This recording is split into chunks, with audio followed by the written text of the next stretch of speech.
السلام عليكم ورحمة الله وبركاته.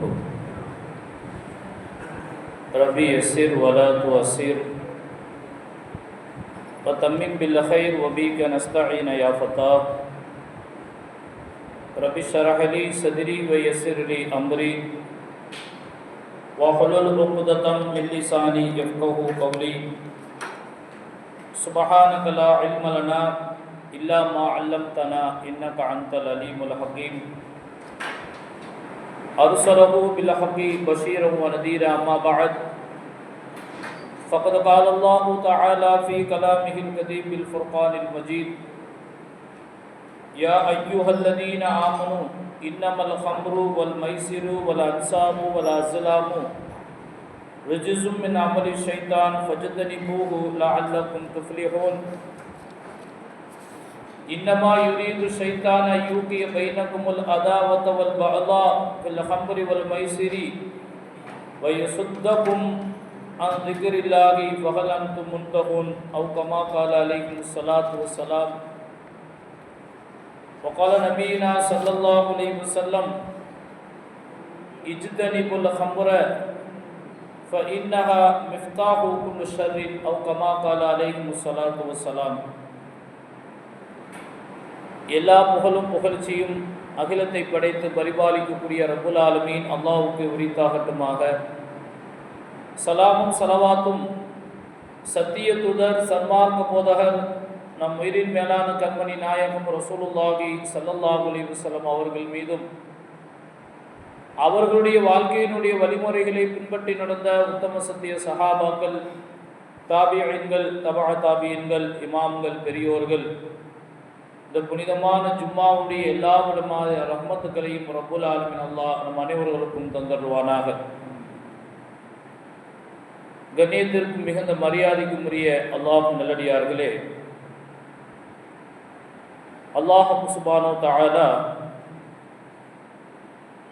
அல் குர்ஆனையும் அண்ணல் நபி ஸல்லல்லாஹு அலைஹி வஸல்லம் அவர்களுடைய அற்புதமான போதனைகளையும் நம்மவர்களுக்கு தந்து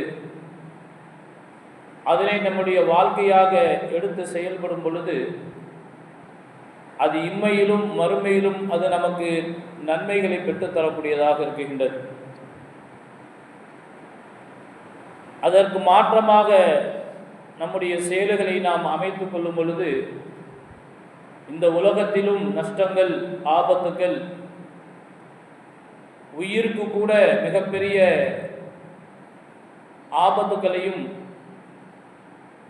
மறுமையிலே அதற்கு முன்பாக கபரிலும் பல்வேறுபட்ட அதாபுகளை சந்திக்கக்கூடிய சூழலை இதுவெல்லாம் நம்மை இட்டுச் செல்லக்கூடியதாக இருக்கின்றது. போதை என்பது எப்போது உருவானது என்பதற்கான தெளிவான ஆதாரங்கள் இல்லை. ஆனால் அல் குர்ஆன் ஷரீஃபிலே ரப்புல் ஆலமீன் அல்லாஹ் சூரா யூசுப் என்று சொல்லக்கூடிய சூறாவிலே யூசுப் அலைஹிஸ்ஸலாமுடைய காலத்தில் போதை வஸ்து இருந்ததாக குர்ஆனிலே பதிவு இருக்குகின்றது. அப்போ யூசுப் அலைஹிஸ்ஸலாமுடைய காலத்திற்கு பல ஆயிரங்களுக்கு ஆண்டுகளுக்கு முன்பே இது இருந்திருக்க வேண்டும். இஸ்லாம் இந்த போதை என்று சொல்லக்கூடிய இந்த வஸ்தை எந்த விதத்தில் பார்க்குகிறது?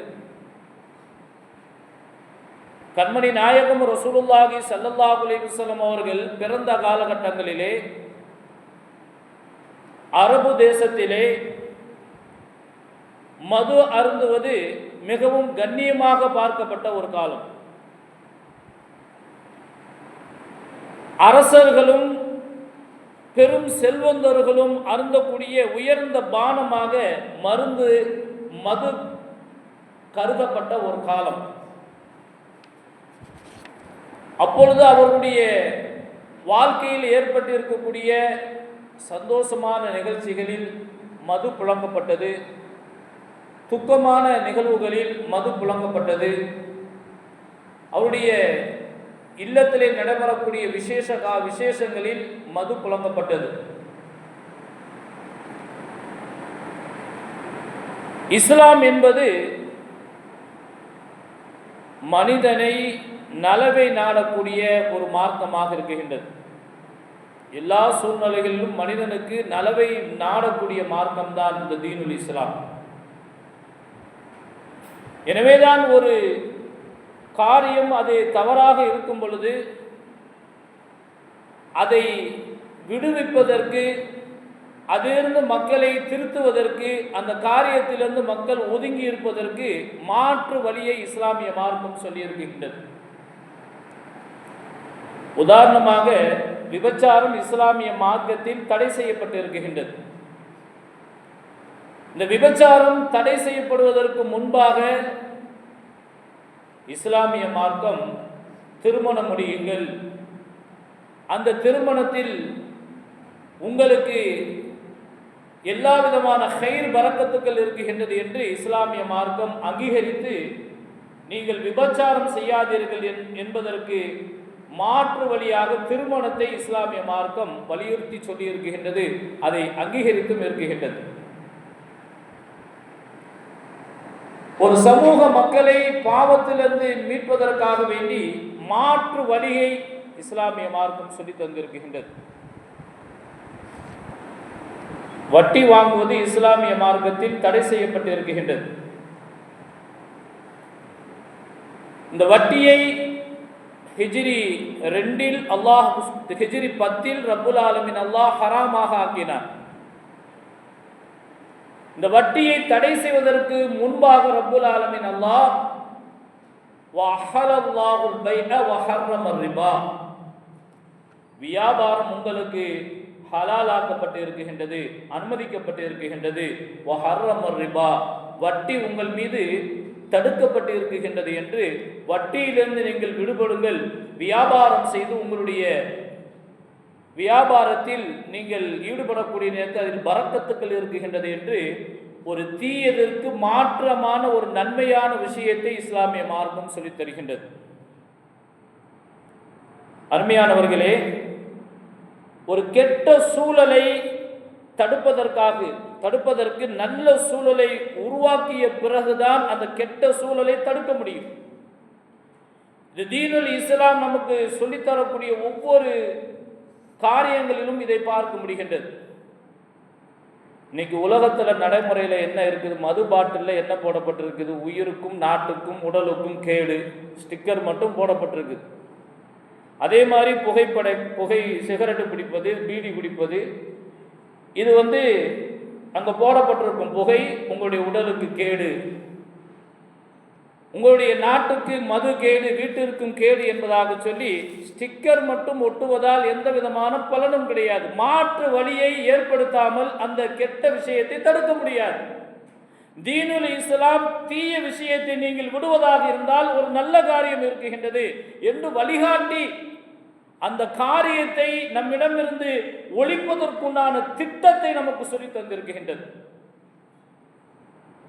அருமையானவர்களே, இஸ்லாமிய மார்க்கம் இந்த மது என்று சொல்லக்கூடிய இந்த போதையை கொஞ்சம் கொஞ்சமாக அப்படி தடை செய்தது. ஆரம்பத்தில் எடுத்த உடனே என்ன செஞ்சிடல, நீங்கள் போதையிலிருந்து விடுவிச்சிருங்க அப்படின்னு சொல்லி மார்க்கம் சொல்லலாம். கொஞ்சம் கொஞ்சமாக தடை செய்திருக்கின்றது. அல் குர்ஆன் ஷரீஃபில் ரப்புல் ஆலமீன் அல்லாஹ் யா அய்யுஹல்லதீன ஆமனு லா தக்ரபு ஸலாத்த வஅன்தும் சுகாரா, சூரா மாயிதாவிலே ரப்புல் ஆலமீன் அல்லாஹ் இந்த வசனத்தை சொல்கின்றார், நீங்கள் தொழுகையில் இருக்கும் பொழுது நீங்கள் மதுவின் பக்கம் நெருங்காதீர்கள். ஆரம்ப உத்தரவு.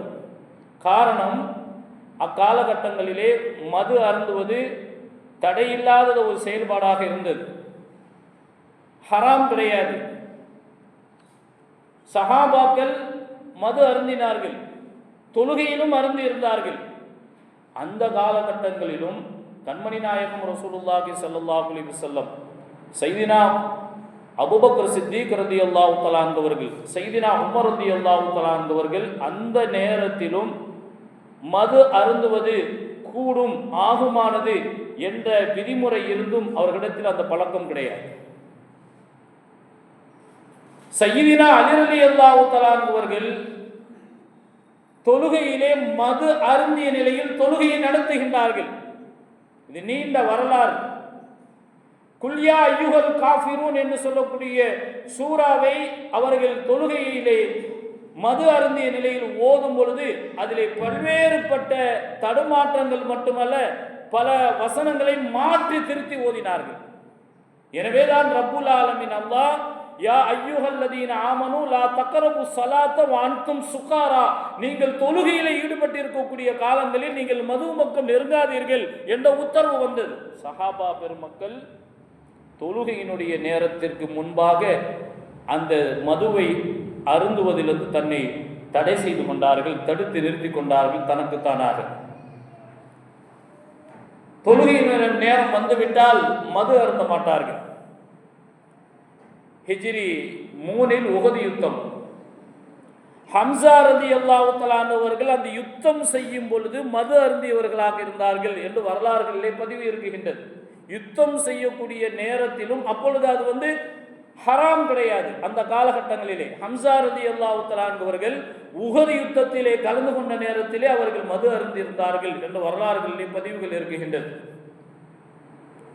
அருமையான பெரியோர்களே, சகோதரர்களே, ஒரு நேரத்திலே ஒரு வீட்டினுடைய விருந்திலே அன்சாரிகளும் முஹாஜிர்களும் கலந்திருக்கின்றார்கள். அதில் மது புழங்கப்படுகின்றது, அங்கே பரிமாறப்படுகின்றது. அந்த மதுவை அருந்திய அன்சாரிகளும் முஹாஜிர்களும் அவருடைய நாவிலிருந்து வந்த வார்த்தை நான் உயர்ந்தவன், நான் சிறந்தவன், நீ தாழ்ந்தவன் என்ற ஒரு பகையை ஏற்படுத்தும் விதமாக அவருடைய வார்த்தைகள் அமைந்தது. இருவர்களும் நான் உயர்ந்தவன், நான் சிறந்தவன், நீ உயர்ந்தவன் அல்ல என்று பேசும் அளவிற்கு அந்த மது அவர்களை தள்ளிவிட்டது. கையில் இருந்த பொருட்களை எல்லாம் எடுத்து எறிந்தார்கள், பல பொருட்களை உடைத்து எறிந்தார்கள், காயப்படுத்தினார்கள். இது போன்ற கலவரமாக மாறியது. அப்பொழுதுதான் ரப்புல் ஆலமீன் அல்லாஹ் தடை உத்தரவை பிறப்பித்தான். யா ஐயுஹல்லதீன ஆமனு இன்னமல் ஹம்ரு வல் மைசிரு வல் அன்சாபு வல் அஸ்லாமு ரிஜ்ஸும் மின் அமலி ஷைத்தான்.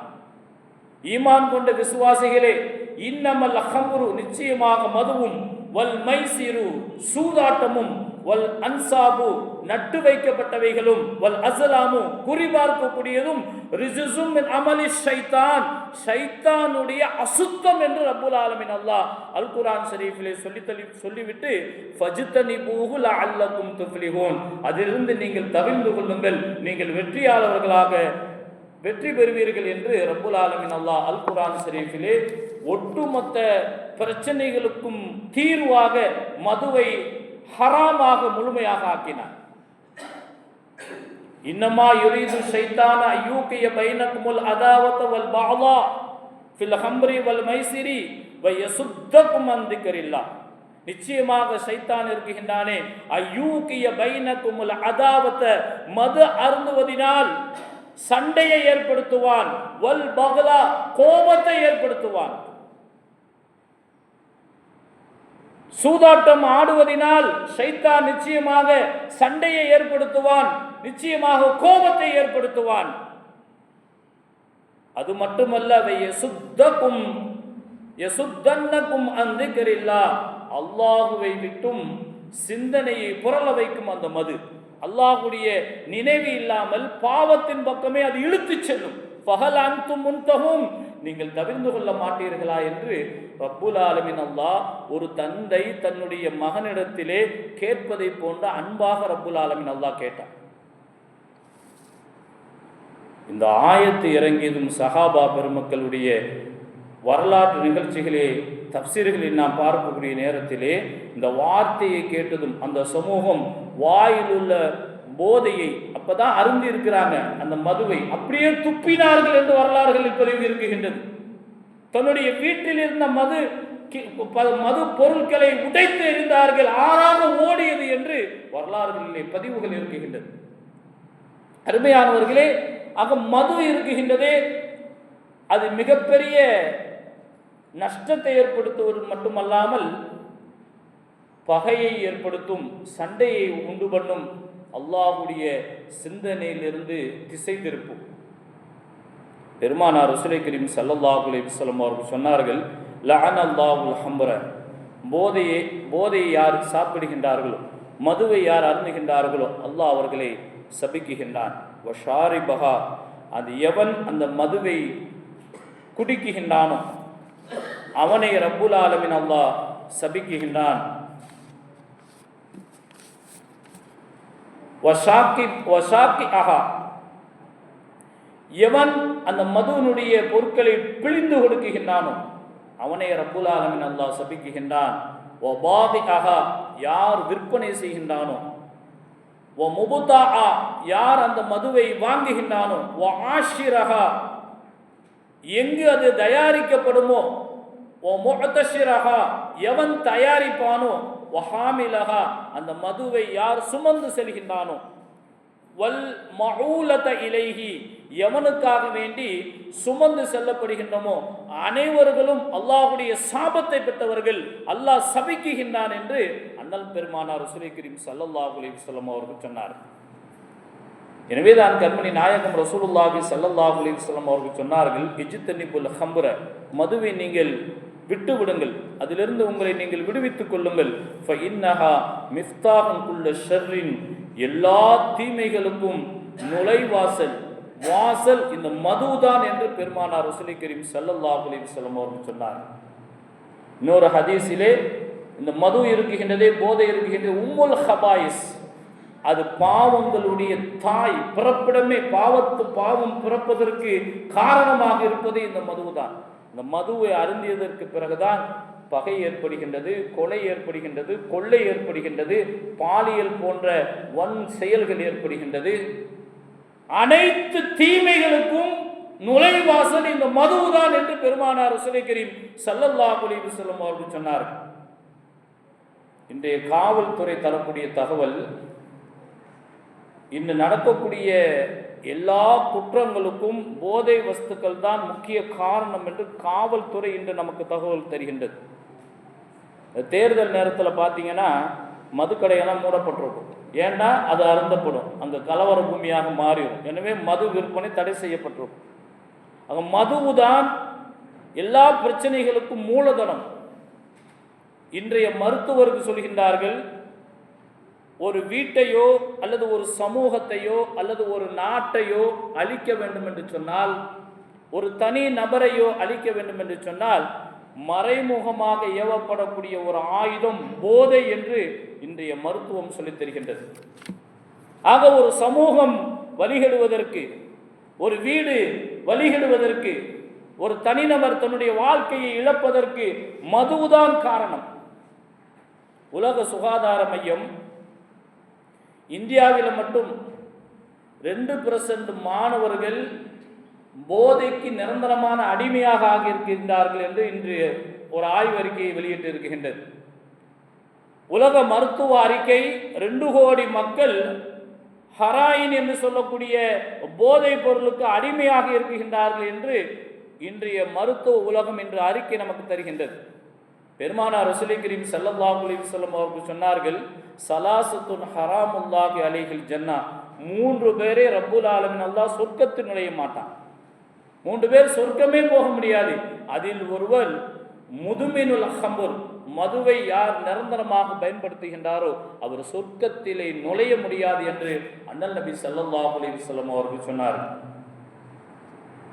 அருமையானவர்களே, இன்று நம்முடைய சமூகம் உட்பட எந்த தீனுல் இஸ்லாம் இந்த போதையை ஹராமாக ஆக்கி இருக்கின்றதோ அந்த சமூகம் இன்று போதையில் மூழ்கி இருக்கின்றது. சின்ன சின்ன பிள்ளைங்கள்லாம், ஸ்கூலில் படிக்கக்கூடிய பிள்ளைங்கள்லாம் இன்னைக்கு மதுவில் மூழ்கி போய் கிடக்கிறாங்க.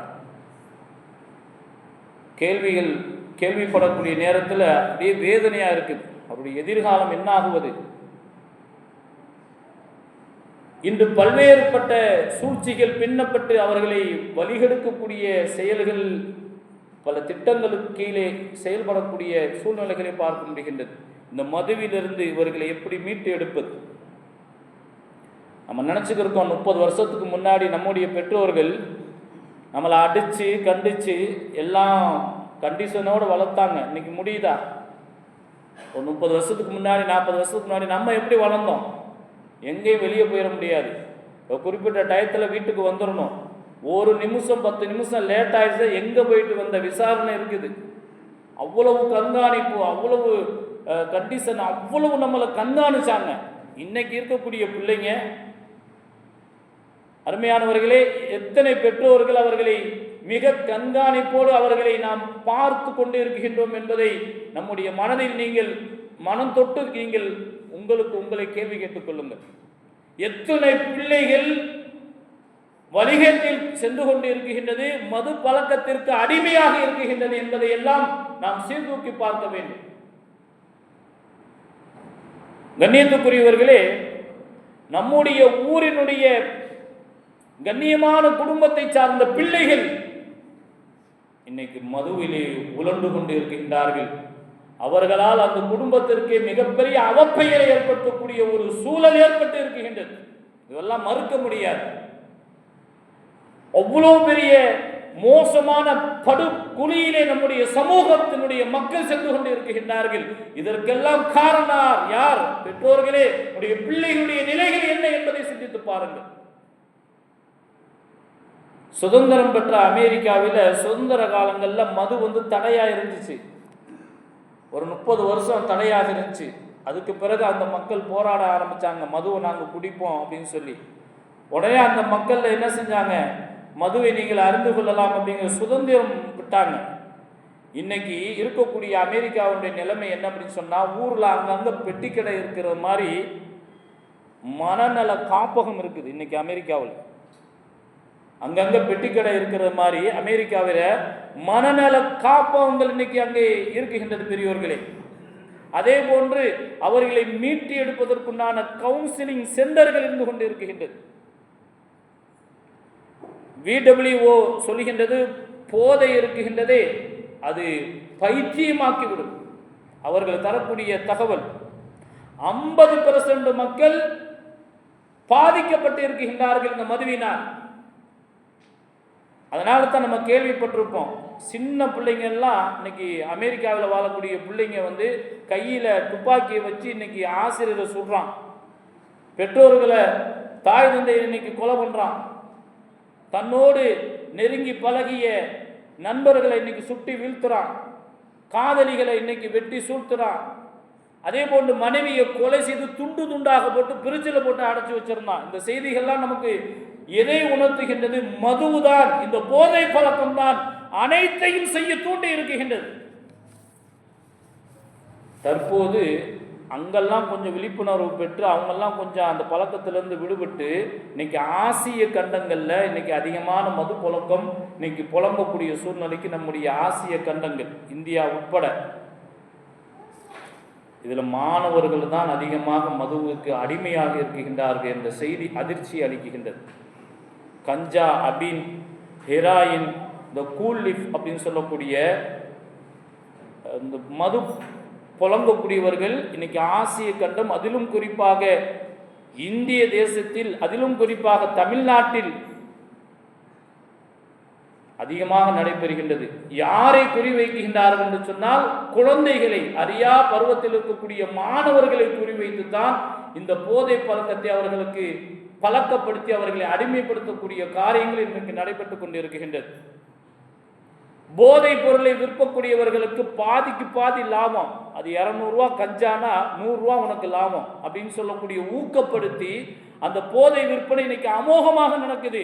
அவங்க கையில் எடுக்கக்கூடியவர்கள்லாம் மாணவர்களை, ஏன்னா இளைஞர்களை பிடித்தால் ஒரு நேரம் வாங்கி சாப்பிட்டு மற்ற நேரங்களில் இதிலிருந்து நம்ம தகுந்துக்கணும் அப்படிங்கிற விழிப்புணர்வு இடத்துல வந்துடுது. அவங்க வாங்காமல் விட்டுருப்பாங்க அப்படிங்கிறத மையமாக வைத்து மாணவர்களை இன்று கையில் எடுத்து அவர்களுக்கு அதை முன்பு சாப்பிட்டு இருக்க மாட்டார்கள், அதை பழக்கப்படுத்தினார்கள். அந்த ஆசை அவனிடத்தில் அடுத்த தடவை அவனை நிற்கும் பொழுது முன்பாகவே அதை கேட்கக்கூடிய சூழலுக்கு அவர்களை தள்ளிவிட்டார்கள்.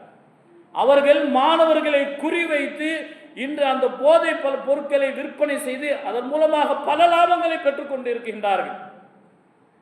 அருமையானவர்களே, அதிலும் குறிப்பாக அதிர்ச்சி தரக்கூடிய ஒரு செய்தி என்னவென்று சொன்னால், ஊரினுடைய முக்கியமான பொறுப்புகளில் யார் இருக்கின்றார்களோ அவர்களை பிள்ளையை பிடிச்சிடுறாங்க. அவங்களை பிடிச்சி அந்த பழக்கத்திற்கு அவர்களை அடிமையாக்கிவிட்டு, நாளைக்கு அந்த பிள்ளைகள் அந்த பழக்கத்துக்கு அடிமையானது என்று சொன்னால், ஊரில் யாராவது இந்த பழக்கத்துக்கு அடிமையாகிவிட்டால் யாருமே கேள்வி கேட்க முடியாது, முதல்ல ஓம் பிள்ளைய பாருன்றுவாங்க. அந்த மாதிரி சூழ்ச்சிகள் சதித்திட்டங்கள் தீட்டப்பட்டு இந்த போதை பொருட்கள் இன்று நம்முடைய சமூகத்தில் அதை புகுத்தி அதை பழக்கப்படுத்தக்கூடிய ஒரு சூழலுக்கு தள்ளப்பட்டு இருக்கின்றது. இன்னொன்று, மெடிக்கலின் மூலமாக இப்படிப்பட்ட போதைப் பொருட்கள் விற்பனை செய்யப்படுகின்றது. இன்னும் நாம் பார்க்கக்கூடிய நேரத்திலே காவல்துறை என்று தரக்கூடிய தகவல் என்னவென்று சொன்னால், அதிகமாக இந்த மதுவை விற்பனை செய்யக்கூடியவர்கள் கையில் எடுக்கக்கூடிய மாவட்டங்கள் டெல்டா மாவட்டங்கள், நம்ம வாழக்கூடிய அந்த மாவட்டங்கள் தான். இந்த பகுதியில் இருக்கக்கூடிய மாணவர்களை குறிவைத்து அந்த பழக்கத்திற்கு அடிமையாக்குகின்றார்கள். காரணம், ஒன்று செல்வ செழிப்பில் இருப்பாங்க, எல்லாம் பயணம் போய் பணங்காசுகளை அனுப்பி வச்சு நல்லா ஓரளவுக்கு என்ன செஞ்சுருக்காங்க, பிள்ளைகள் கேட்டதெல்லாம் வாங்கி கொடுக்குறோம். அதை அவங்க கருத்தில் கொண்டு அந்த பழக்கத்திற்கு அவர்களை அடிமையாக்குவதற்கு இன்று துணிந்து விட்டார்கள். இன்னொன்று, தந்தையினுடைய கண்காணிப்பு கிடையாது, எல்லாம் பயணத்தில் போய் உட்கார்ந்து இருக்கிறோம், பணங்காசுகளை ஈட்டி வருவதற்காக வேண்டி. தந்தையினுடைய கண்காணிப்பு கிடையாது, தாயை மிக இலகுவான முறையில் ஏமாற்றி விட்டு செல்கின்றார்கள். இந்த பழக்கத்தை அவர்கள் இலகுவான முறையில் கற்றுக்கொண்டு அதற்கு அடிமையாகி விடுகின்றார்கள். அருமையானவர்களே, மகனுடைய உதடு ஏன் காய்ந்து இருக்குகின்றது, கருப்பாக இருக்குது, எந்த தாய்க்கும் தெரியாது. அதே போன்று அவன் கண்ணு ஏன் புடைச்சி இருக்குது அப்படிங்கிறது எந்த தாய்க்கும் தெரியாது. அது மாதிரி கை ஏன் நடுங்குது, அது அறியக்கூடிய நிலையில் தாயினுடைய மனநிலைகள் இல்லை. வாயில ஏன் துர்நாற்றம் வீசுது, அதை கண்காணிக்கக்கூடிய நிலையில் தாயினுடைய சூழல்கள் இல்லை. கெண்டைக்கால் ஏன் சுருங்குது அப்படிங்கிற நிலையில தாய் இல்லை. வளமைக்கு மாற்றமாக இரவு நேரங்கள் அதிகமாக சாப்பிட்றான், அதை ஏண்டு கண்டுக்கிறது இல்லை. அதே போன்று திடீரென்று தன்னுடைய உறவுகளை எல்லாம் துண்டித்து இருக்கக்கூடிய சூழல், இதுவெல்லாம் மதுவினுடைய அடையாளங்கள். அவனிடத்திலே மது பழக்கம் இருக்குகின்றது என்பதற்கு அடையாளம். இதை தாயாக இருக்கக்கூடியவர்கள் கண்டுகொள்வது கிடையாது. தந்தை வெளிநாட்டில் நம்ம இருக்கிறோம், அந்த பிள்ளைகளை கண்காணிப்பது கிடையாது. தீய பழக்கங்கள், அதுவும் டெல்டா பகுதியில் இருக்கக்கூடிய நம்முடைய பகுதியில் இருக்கக்கூடிய மாணவர்களுக்கு இடத்தில் மிக இலகுவான முறை அந்த பழக்கத்தை புகுத்தி விடுகின்றார்கள், அதற்கு அடிமையாக மாறிவிடுகின்றார்கள். அருமையானவர்களே, எனவே எல்லா குடும்பத்திலும் மிக இலகுவான முறையில் இந்த மது பழக்கம், இன்னைக்கு இருக்கக்கூடிய நவீனமான தொழில்நுட்பம், அமேசான் இது போன்ற எத்தனையோ வழிகளில் வீடு தேடி அந்த மதுவினுடைய போதையினுடைய வஸ்துக்கள் வரக்கூடிய சூழலெல்லாம் இலகுவாக இருக்குது. இன்னும் காலங்கள் என்னென்னமோ நடைபெற இருக்கின்றது. எனவே காலத்தினுடைய அருமை கருதி நம்முடைய பிள்ளைகளை நாம் கண்காணிக்கும். அந்த பிள்ளைகள் ஒவ்வொரு அசைவுகளையும் எப்படி அவர் செயல்படுறாது அப்படிங்கிறத கண்காணிப்பது ஒவ்வொரு பெற்றோர்கள் மீது கடமையாக இருக்கின்றது. இல்லை என்று சொன்னால் நம்முடைய பிள்ளையினுடைய எதிர்காலம் மிக நாசத்தில் செல்லும். மது, இந்த ஹராயின் என்று சொல்லக்கூடிய பொருளை பயன்படுத்துவதனால், அதை தொடர்ந்து பயன்படுத்தக்கூடிய நேரத்தில் 4 வருஷத்தினுடைய உயிரை அவன் இழப்பதற்குண்டான வாய்ப்பு இருக்குகின்றது என்று இந்த ஆய்வு அறிக்கை இன்றைக்கு வெளியிட்டு இருக்கின்றது. எனவே இது போன்ற தீய பழக்கங்கள் நம்முடைய பிள்ளைகளிடத்தில் இருக்குதா, அவன் யாரை நண்பனாக வச்சிருக்கான், அந்த நண்பனுடைய செயல் என்ன அப்படின்னு முதல்ல நண்பனை நோட்டமிடணும். அவன் நல்லவனா கெட்டவனா அப்படிங்கிறத நண்பன் எனது கண்காணிக்கணும். அவனிடத்தில் பழகக்கூடிய பழக்கங்கள் என்ன, அவனிடத்தில் தொழுகை இபாதத்துக்கள் இருக்குகின்றதா, மார்க்க விஷயத்தை நம்முடைய எப்படி என்பது நண்பனை முதலிலே ஆய்வு பண்ணணும். அதுக்கு பிறகு நம்முடைய பிள்ளையை அவனோடு ஜாயின்ட் பண்ணணும். இதுவெல்லாம் இன்னைக்கு கண்காணிப்பது கிடையாது. எனவே தான் பல்வேறுபட்ட மது பழக்கத்திற்கு நம்முடைய பிள்ளைகள் அடிமையாகி வாழ்க்கையை இழந்து கொண்டிருக்கின்றார்கள். ரப்புல் ஆலமீன் அல்லாஹ் இந்த சமூக மக்களை எல்லா விதமான தீய பழக்கிலிருந்து விடுவித்து பாதுகாத்து அருள்வானாக. வாஹிர் தஅவானா அல்ஹம்துலில்லாஹி ரப்பில் ஆலமீன். அஸ்ஸலாமு அலைக்கும் வரஹ்மத்துல்லாஹி தஆலா பரகாத்துஹு. அதன் அடிப்படையில் இன்ஷா அல்லாஹ் இன்று மாலை 6:45 மணி அளவில் புர்னை தாருசலாம் விருந்து கூடத்திலே போதைப் பொருள் ஒழிப்பு மற்றும் அரசு நல சட்ட ஒழுங்கு விதிமுறை, சாலை போக்குவரத்து பேணுதல் பற்றிய மாபெரும் விழிப்புணர்வு கருத்தரங்கம் நடைபெற இருக்கின்றது. அனைவர்களும் கலந்து கொண்டு சிறப்பித்து தருமாறு கேட்டுக்கொள்ளப்படுகின்றது. பெண்களுக்கும் தனி வசதி செய்யப்பட்டு இருக்கின்றது. அஸ்ஸலாமு அலைக்கும்.